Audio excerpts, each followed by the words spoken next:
Welcome into Celtics Today. I am Will Scott. We're answering some mailbag questions on today's show, talking about some current Celtics players, maybe some future Celtics players as well. If you guys want more Celtics content, like the video, hit the thumbs up icon below. Like the video if you want more Boston Celtics content.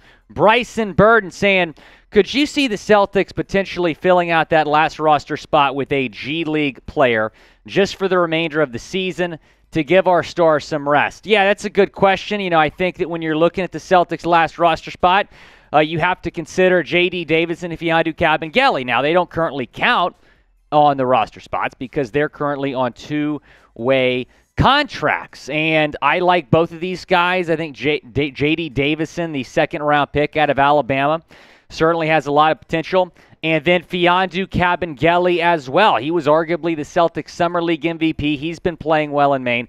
So I definitely think that you have a point talking about, making sure the Celtics are fresh going into the playoffs, making sure they have a lot of depth, getting those guys more involved. Now, will the Celtics fill the last roster spot? Y for yes, in for no, down in the comment section. Go down and let me know.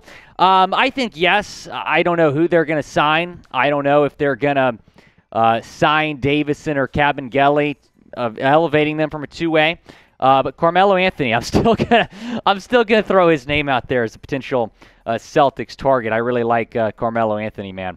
Devin Jenkins saying, what is your take on Joel coming to the Celtics? Why is it that Jalen is always in trade rumors and essentially no one else? So I'll answer the first part of that question. Joel Embiid has been linked as maybe a possible Celtics trade target this summer. I don't think they would pursue him if they win the title, but if they fall short of the championship again, then yes, it's definitely possible. 33.3 points per game for Embiid this season. One of, if not arguably, the best player in the league right now. I mean, what he's been able to do this year has been really, really impressive. 10.1 rebounds per game as well, 4.1 assists per game, and he is shooting 53.7% from the floor. The priority should be locking Jaylen Brown up, though. And I'm with you. I'm annoyed that Brown keeps getting brought up in trade rumors, but that's pretty normal for a guy that's supposed to be a free agent after next season. We're hearing the same thing about, Joel Embiid in trade rumors. So I think that if the Celtics do win it all, they should be able to lock up Jaylen Brown long-term. That should be a priority. But I would not be surprised if there are changes within this organization if the Celtics do not win the NBA championship. And one of those changes might be swinging for the fences, trying to get a guy like Joel Embiid. But if you do that, you might have to give up Jaylen Brown. And let's say the Celtics do not win it all. They go to Jaylen Brown and they say, hey, we want to lock you up long term. Jaylen Brown is not interested in signing an extension. Then maybe you trade him. But Jaylen Brown was rumored to be pretty frustrated with the way the Celtics handled the Kevin Durant rumors last offseason. So we'll see what happens there. But I definitely think the priority this summer should not be a Joel Embiid trade. It should be locking up Jaylen Brown. Want to tell you about today's sponsor, Athletic Greens. They're sponsoring today's show. I take AG1 by Athletic Greens literally every single day. Get comprehensive and convenient daily nutrition. AthleticGreens.com/chatsports. I gave AG1 a try because I wanted better gut health and wanted a supplement that actually tastes great. I take AG1 every morning, and it makes me feel ready to take on my day. I came into this year wanting to get healthier, and starting my year in AG1 has helped me do just that. I take it every morning. I feel happier, healthier, and more energized. Covering my nutritional basis for the day literally could not be any easier, which is why I trust Athletic Greens. I just mix one small scoop of AG1 with water and drink it first thing each morning. Done. I also like that it costs less than $3 a day. That's pretty good if you ask me. It's a really effective daily habit with the highest quality sourced ingredients. Win-win. If a comprehensive solution is what you need from your supplement routine, then Athletic Greens is giving you a free 1-year supply of vitamin D and 5 free travel packs with your first purchase. So go to athleticgreens.com/chatsports. That's athleticgreens.com/chatsports. Check it out. The link is in the comments and the description of today's video. Kevin Calderon 90 saying, did Grant Williams turn down a 4-year, $50 million contract extension? What do you think the Celtics will do with Grant? Yes, that was the report, that he turned down about a 4-year, $50 million extension, something in that range. What do I think the Celtics will do with Grant? I don't know if he's going to be back. Now, he's a restricted free agent, so the Celtics could match any offer he gets, but Grant's rumored to be looking at close to $20 million per year. I just don't think he's worth that.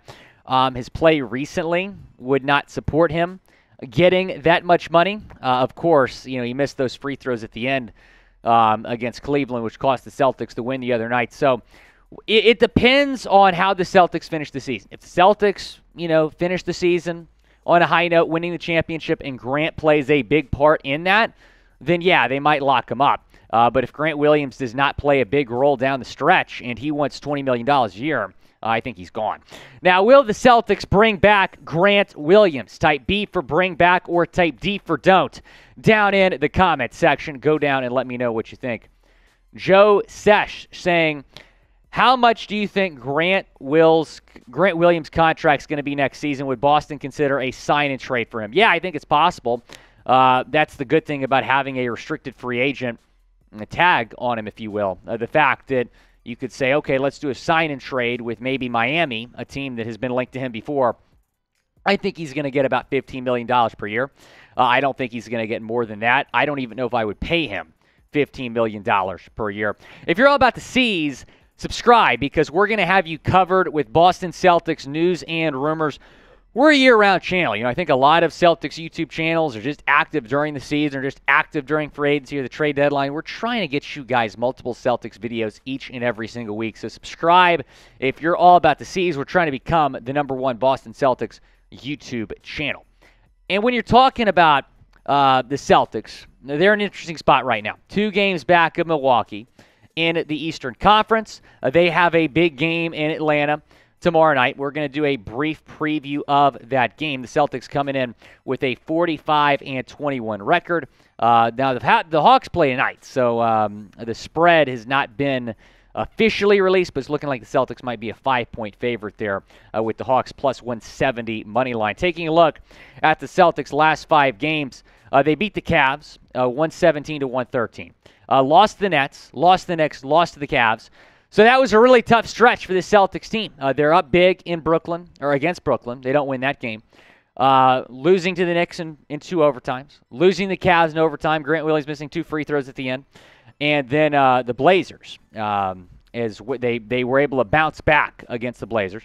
In large part, thanks to Jayson Tatum. He had 30 points in that win against Portland. Now, when you're talking about the matchup against the Hawks, it's worth noting that Atlanta has a new head coach, Quinn Snyder. Kind of a weird situation taking over midseason, but the Hawks seem to be playing with a lot more juice, a lot more energy. He's a great coach. It was a great hire, and Atlanta still feels like that maybe they can make a run this year. They're currently in a play-in spot in the East. Who do you got on Saturday night?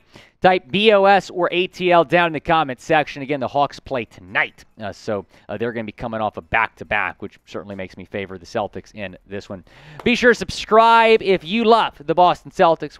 We're continuing to get you guys more Boston Celtics content.